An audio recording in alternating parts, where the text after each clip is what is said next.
прочитав письмо, в глазах принцессы все потемнело. Она очень хотела стать женой принца Ходона. Однако для этого она должна была предать отца и родину. Промучившись несколько дней без сна, принцесса послала Ходону ответ.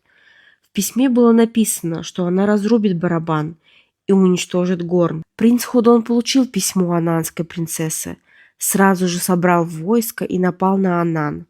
Только после того, как армия Кугурё во главе с Ходоном окружила крепость, король Анана узнал, что кугурёзцы вторглись в Анан. Пораженный король велел подданным узнать, почему барабан не издал звуков.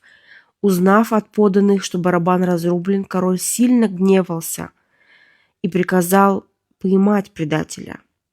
Тогда пришла принцесса, упала на колени и, плача, сказала: «Отец, предатель — это я разбила барабан. Я виновата, простите меня».